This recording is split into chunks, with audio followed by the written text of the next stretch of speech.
আজকে অনেক দিন পর আমি আমার শোবার ঘরটাকে আমার মনের রঙে সাজাবো। কারণ হচ্ছে এই ধরনের কালার প্যালেট আমার অনেক পছন্দ। তো আজকে আমি আমার একদম পছন্দের জিনিসগুলো দিয়ে আমার রুমটাকে ডেকোর করব। আর সাথে কোথা থেকে কি নিয়েছি সবকিছু ডিটেলসে বলে দিব। তো সবার আগে যেটা লাগবে সেটা হচ্ছে কার্টেন্স। আর এই কার্টেন্সগুলো নতুন নিয়েছি আমি। আর সেগুলো হচ্ছে ফেস্টিভা ডেকোর থেকে। সো এই ফেস্টিভা ডেকোরের একটা হোয়াইট অ্যান্ড একটা গ্রিনের মধ্যে কম্বিনেশনে আমি এই কার্টেন্সগুলো নিয়েছি। এবার আমার প্রথমে ইচ্ছা ছিল যে দুইটা মিক্স করে দিব, কিন্তু আবার আমার এই পাশ দিয়ে সকালে অনেক আলো আসে, তো এই জন্য আমি হচ্ছে আমার একটু ডার্ক টোনে গ্রিন কালারটা আমি ওই পাশে দিয়েছি। আর এই পাশটা যেহেতু একটু সাদা রাখলে হোয়াইট দেখা যায়, সেজন্য আমি এই পাশে হোয়াইট কালারটা রেখেছি। আপনাদের কাছে কোনটা ভালো মনে হয় আমাকে কমেন্ট করে জানাবেন। আর যে এই অর্গানাইজার ঝুড়িগুলো দেখতে পাচ্ছেন, এগুলো হচ্ছে জাদুর কপি বাই খুজিস্তা এই পেজ থেকে। এবং সেই সাথে আজকে আমি আমার সাইড পিলো কাভারটাকেও একটা নতুন লুক দিব। আমার কাছে 5টা কালার ছিল, আর আমার বেডশিটটার সাথে আজকে যে কালারগুলো যাবে আমি সেগুলোই চুজ করছিলাম। আর হেড পিলোর জন্য পিছনের আমি এই দুইটা কালার চুজ করব, আর কুশনের জন্য আমি চুজ করব একদম হোয়াইটটা। সেগুলো সবই আপনারা জাদুর কপি বাই খুজিস্তা এই পেজে পাবেন, শুধু বেডশিটটা ছাড়া। কারণ বেডশিটটা হচ্ছে আমার কেনা ছিল ভ্যানগাড়ি থেকে, অনেক দিন আগের কেনা একটা চাদর আমি এতদিনে বিছানোর সুযোগ পেলাম। এন্ড এটা আমার অনেক প্রিয় একটা টেক্সচার বলেন বা প্রিন্ট বলেন, এই ধরনের চেক চেক প্রিন্ট আমার অনেক পছন্দ। সো যেটা বলছিলাম, আমাদের কিন্তু 4টা বালিশের জন্য পিছনের 2টা বালিশ সবসময় লাগে, আর এই জন্য আমার টাফটেডগুলো অনেক পছন্দ।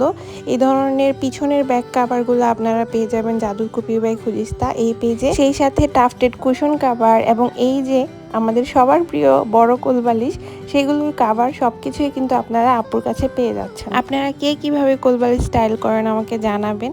আর এই থ্রো ব্ল্যাঙ্কেটটাও কিন্তু আপনারা জাদুর কপি বাই খুজিস্তা এই পেজে পাচ্ছেন, হোয়াইটের মধ্যে খুবই সুন্দর। আর এই যে অর্গানাইজারটা, এটা আমি আমার বেড সাইড টেবিলে রেখেছি, কারণ সব কিছু না দেখা যায় যে যদি ওপেন থাকে তাহলে খুব এলোমেলো লাগে দেখতে। এরকম একটা ঝুড়ির মধ্যে সব রেখে যদি ঢাকনা দিয়ে ঢেকে দেওয়া যায় তাহলে কিন্তু দেখতে খুবই গোছানো মনে হয়। সো আমার এই আইডিয়াটাও এবার খুব ভালো লেগেছে, তাই আমি এটা ট্রাই করেছি।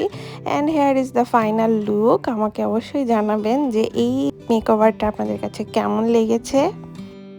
জাস্ট আমার কাছে মনে হয় হোয়াইট একটা চাদর বা শুভ্র একটা কালারের ছোট ছোট প্রিন্টের কিছু এরকম কিছু জাস্ট অ্যাড করে দিলেই রুমটা দেখতে একদম অন্যরকম হয়ে যায়। আর কাঁথা বালিশ এগুলো রাখার জন্য কিন্তু আমি এই বড় ঝুড়িটা ইউজ করেছি, যেটা কিনা এগেইন জাদুর কপি বাই খুজিস্তা। এবং সেই সাথে এই রাগও কিন্তু আপনারা জাদুর কপি বাই খুজিস্তা আপুর পেজে পেয়ে যাবেন।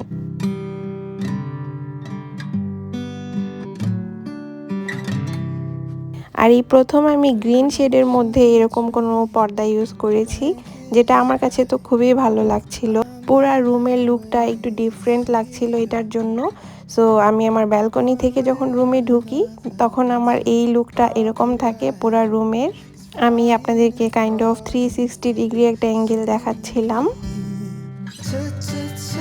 আর ফেস্টিভা ডেকোরের পর্দা নিয়ে আমি যতই বলবো কম হবে, বিকজ ওনাদের পর্দার কোয়ালিটি খুবই বেশি ভালো।